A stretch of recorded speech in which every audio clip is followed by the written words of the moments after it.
Hi, Goddess of Love here again. Kamusta kayo dyan mga goddess ko? Anong meron sa inyo today, no? So yeah, another reading na naman tayo for the fire signs, Aries, Leo, and Sagittarius, no? So tignan natin anong sitwasyon meron sa inyo ng inyong person ngayon, no? Right? In separation man or hindi, no? Tignan natin anong sitwasyon kayo ngayon. And then, of course, anong message and advice for you ng inyong inner self and from the universe, no? So, yeah, let's proceed. Tingnan natin. Kuha tayo dito ng 3 cards, no? Para sa anong sitwasyon ng ninyo, no? Both ng iyong person right now, no? Tignan natin. For you, fire sign, kuha tayo dito ng 3 cards. Ano kayang sitwasyon ng mga fire signs natin right now, no? Sa kanilang person, no? Sa inyong person, right? So, yan. Tignan natin anong meron sa mga fire signs natin, Aries, Leo, and Sag. So, what is this?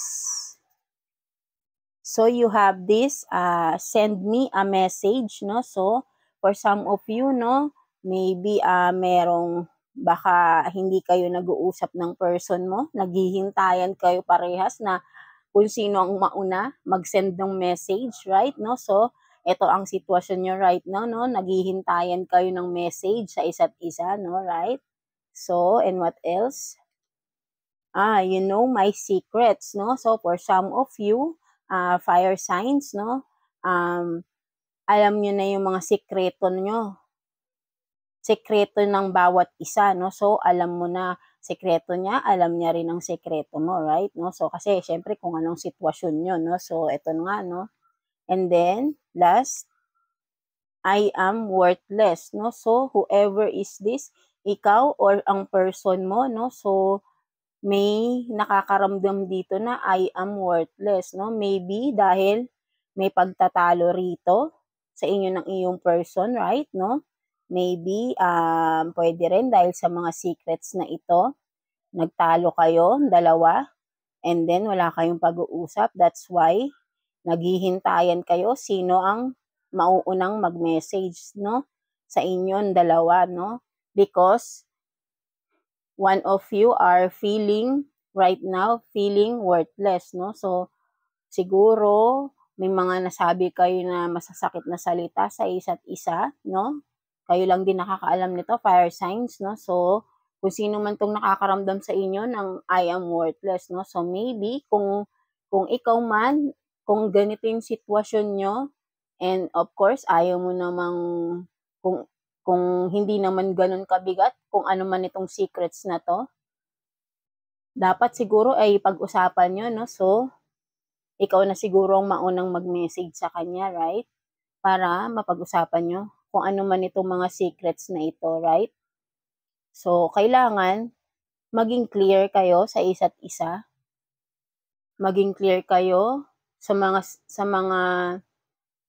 kung ano man itong bagay na ito, right? Kung ano man itong pinagtalunan nyo, maging clear kayo sa isa't isa.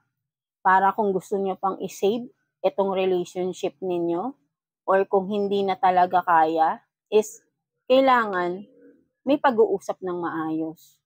At wala na sigurong mga masasakit sana na mga salita. Maging kalma na lang kayo sa isa't isa para hindi kayo masasaktan. Right?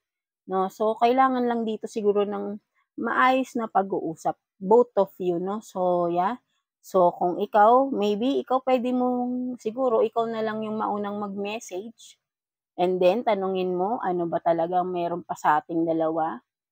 If this is regarding with the secrets, na kung pwedeng ikaw may nalaman kang secret sa kanya, or siya may nalaman na secret sa'yo, no? So yun nga, di ba? Kumbaga, dahil dito, nagtalo kayo, and then, one of you is feeling worthless na dahil dito sa nangyari na to, na secret na ito, no? So, maybe, kung sino man yung may secret, siya yung feeling worthless, no? So, kung ikaw yung may secret, you feel worthless, no? Fire sign, no? So, siguro, if this is yung no, na may secret kang nalaman ng iyong partner, dapat ikaw na siguro yung maunang mag-message sa kanya, right? Na i-explain mo sa kanya, ano man ito. Kasi hindi matatapos 'to at kung hindi niyo pag-uusapan yung issue is hindi siya maso-solve, hindi mawawala 'to, babalik at babalik 'tong issue na 'to, right? Ano man itong secret na ito, right? 'No? Kung may kailangan kang i-explain or kung hindi man, kung person mo man yung may secret at nalaman mo, it's okay for you to send her a message, 'no? Ikaw na rin din ang mauna. Kasi kung papahabain yun lang yung no contact situation niyo, mas lalo lang na nag-o-overthink kayo sa isa't isa, right? So dapat kasi sinasabi na agad, dinidiscuss na agad sa bawat isa, ano man yung mga issues, right?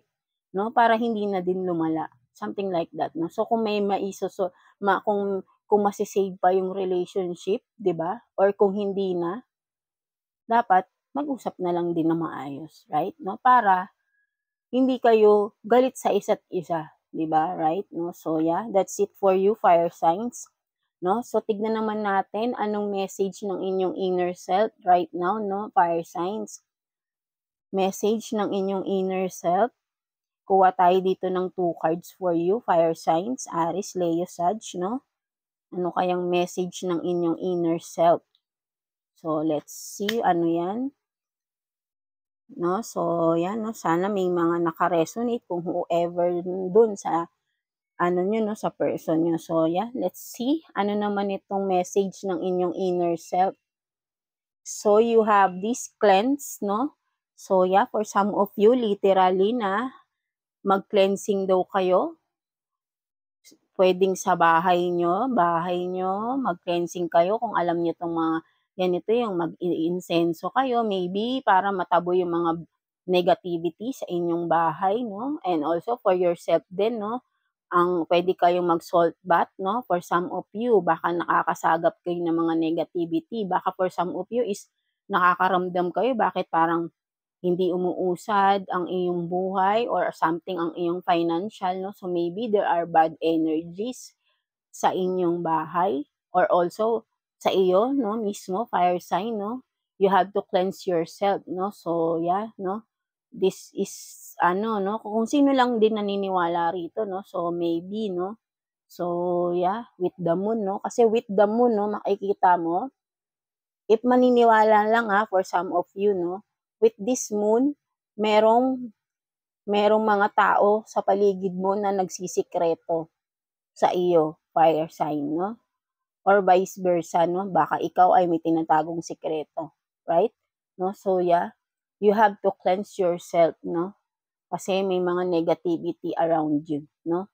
For some of you. And then,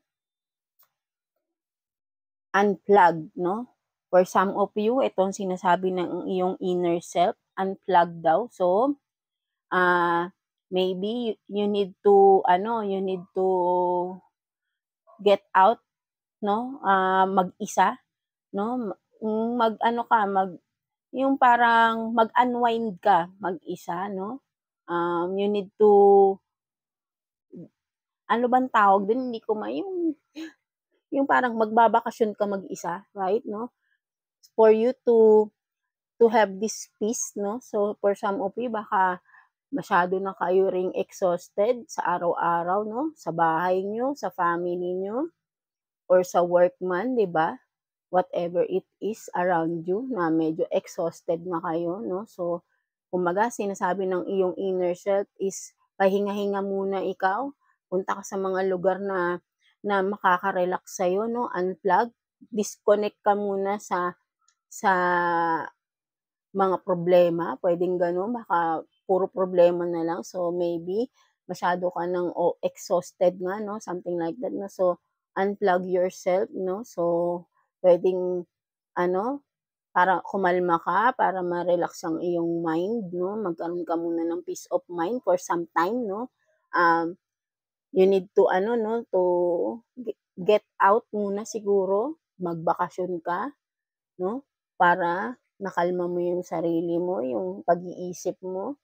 Maybe you are overthinking na for something na ano, 'di ba? Baka yun na, masyado ka ng exhausted, masyado ng drone ang iyong energy, no?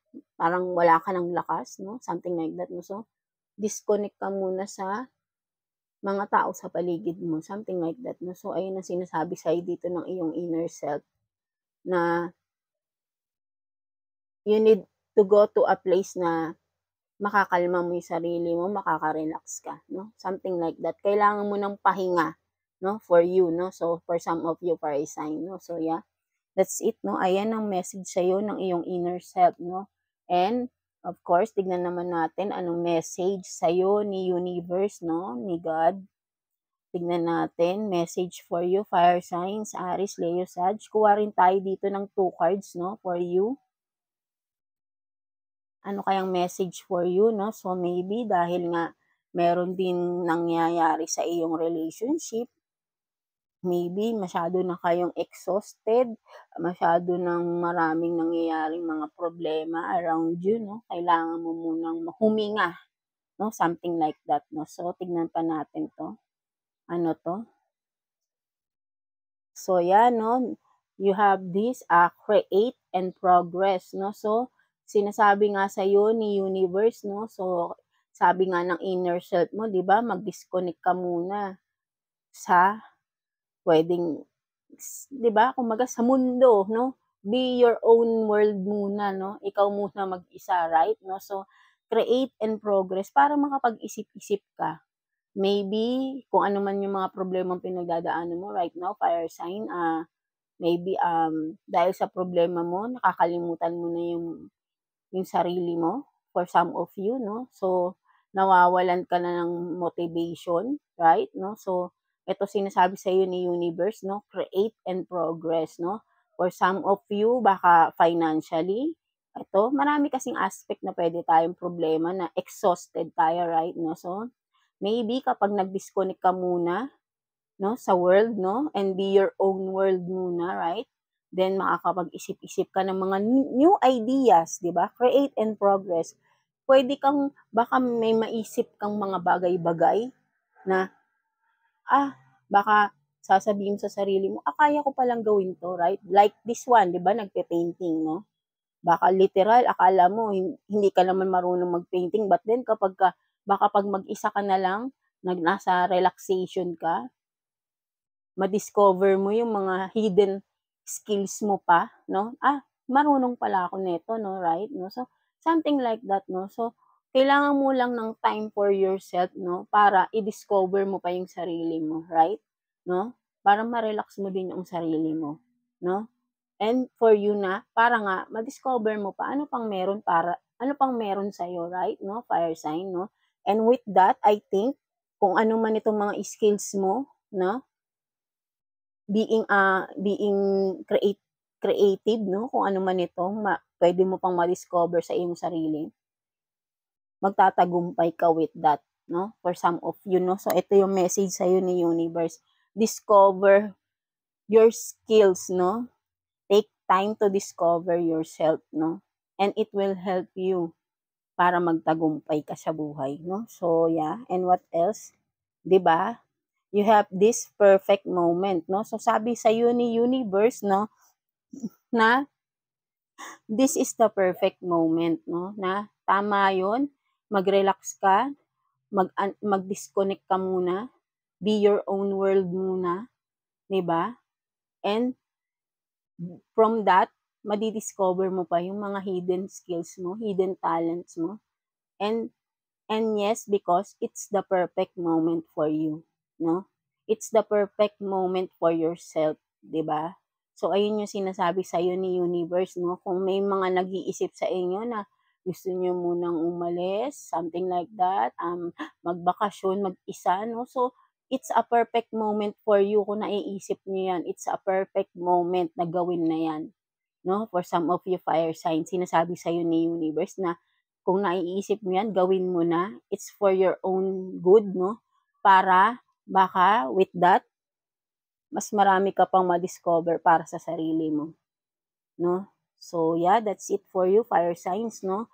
Aries, Leo, and Sag, no? So, I hope naka-resonate kayo with this reading, no? So, yeah. Thank you for watching Fire Signs, and yeah, God, please like and subscribe sa ating channel, and of course, no, kapag kung ano man ang pinagdadaanan natin sa buhay, huwag tayong makalimot na magdasal kay God, because He will guide us, no? Whatever situation we are in, no? Basta may tiwala lang tayo sa sarili natin, and of course, meron tayong tiwala kay God, right? No? So yeah, that's it for you, fire signs, no? So again, please like and subscribe, no? So yeah, that's it for you, fire signs, no? So and yeah, of course, no? So thank you, fire signs.